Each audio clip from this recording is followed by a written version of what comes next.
Welcome to this explainer. You know, when we think of global health, our minds almost always jump straight to dedicated doctors, groundbreaking vaccines, and those incredible frontline heroes. But the real unsung hero, or honestly the villain if it's done poorly, is bureaucracy and implementation.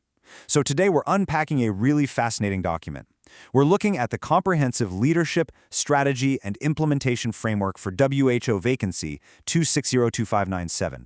Basically, this is the ultimate blueprint for how to operate at the absolute highest levels of global health, and it gives us an unprecedented peek under the hood at the exact mechanics of worldwide medical strategy. So how exactly do you pull that off? Translating a massive mandate into actual life-saving results on the ground is a monumental challenge. The source material gives us a pretty blunt warning here. Brilliant medical ideas constantly fail without disciplined execution. It explicitly cautions us that, individual activities can look totally technically sound on paper, yet completely fail to make any real impact in the real world. We kind of have this habit of thinking global health just needs the right medicine or the best science. But the reality? Without a rigid leadership framework to push those solutions through this crazy web of political, financial, and institutional barriers, the science just isn't going to reach the people who need it most. Okay, let's just dive right in and explore the 4 definitive phases of this WHO playbook: the high-stakes leadership challenge, diagnosis and equity, disciplined implementation and action, and finally, accountability and lasting legacy. Starting us off with Phase 1, the high-stakes leadership challenge. On this immense global stage, whether we're talking about responding to an overnight pandemic or grinding through a decades-long eradication campaign, grand aspirations almost always clash with messy reality. Poor management inevitably leads to fragmented, inequitable results, and worst of all, a profound loss of trust. Without disciplined leadership, you literally get a failure to translate evidence into actual implementation. But on the flip side, disciplined leadership is the secret sauce. It's what actually converts those broad, high-stakes goals into clear strategic direction, coherent delivery, and sustainable public health value. I mean, it's not just about doing good things, right? It's about doing them in a highly coordinated way that actually lasts.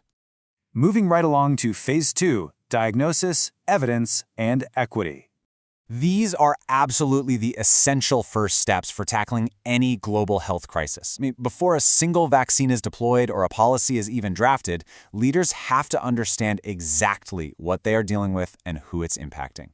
Your starting point has to be a structured diagnosis. But here's the kicker. You cannot rely on just the numbers. You've got to combine hard, quantitative evidence with the lived experiences of the actual people on the ground. Data in a vacuum is virtually useless in global health.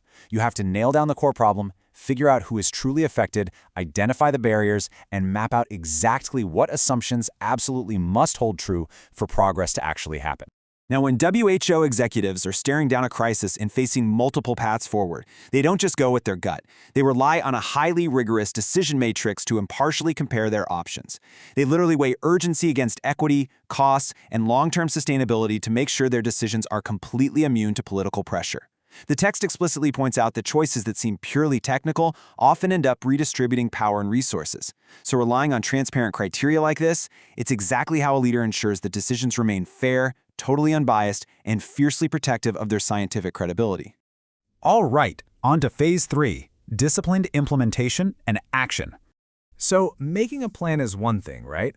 But pushing it through massive global bureaucracies and local governments, that is a completely different skill set. The WHO applies a really strict 5-step phased implementation lifecycle to basically everything, from rolling out new digital health apps to massive emergency response operations.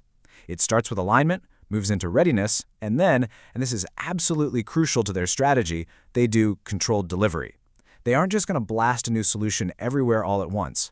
They control it, they test it, and they only expand when the evidence absolutely supports it. Finally, they aim for institutionalization, which means baking those successful practices so deeply into the system that they just become the new normal. You've probably heard the phrase, if everyone is in charge, no one is in charge. Well, that is incredibly true here. This framework demands strict role clarity across 4 distinct operational levels, because in organizations this massive, collaboration can so easily devolve into just endless committee meetings. By cleanly separating strategic accountability from technical authority and defining exactly who has day-to-day operational responsibility versus who provides independent assurance, the WHO makes sure that teamwork doesn't blur the lines of accountability. Everyone knows exactly which piece of the puzzle they own. And because people are the absolute core of the WHO's mandate, leaders have to actively build a psychologically safe culture. The toolkit makes a great point here. Quality assurance needs to happen early enough to actually improve the design, not just at the tail end when fixing a mistake is insanely costly and the reputational damage is already done. And the stakes literally couldn't be higher. If your staff on the ground are terrified to tell headquarters that a plan is failing, the entire system collapses. So this makes psychological safety way more than just a nice HR buzzword. It is a life-and-death operational metric. Which brings us to the final phase, Phase 4, Accountability and Lasting Legacy. Real progress means making sure your work actually survives your tenure.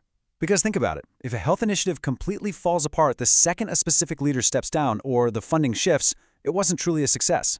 The WHO assesses progress through a very focused hierarchy of indicators that link everyday operational performance directly to outcomes and equity. They aren't just bean counting the number of vaccines delivered or meetings held, they're measuring institutional capability and stakeholder trust. They're digging into who actually gains influence, who bears the cost, and whether the delivery of care is genuinely equitable. So, the crucial point boils down to this.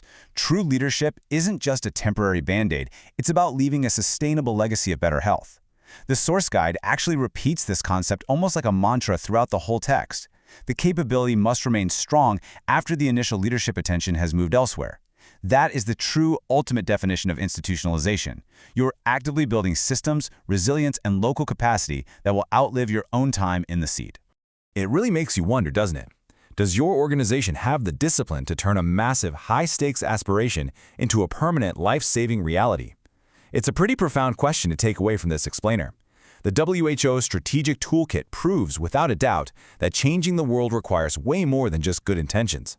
It demands relentless, structured execution, rigorous accountability, and a true commitment to leaving a resilient system behind. Thank you so much for joining me to explore this incredible framework today. Keep learning, stay curious, and I'll see you in the next explainer.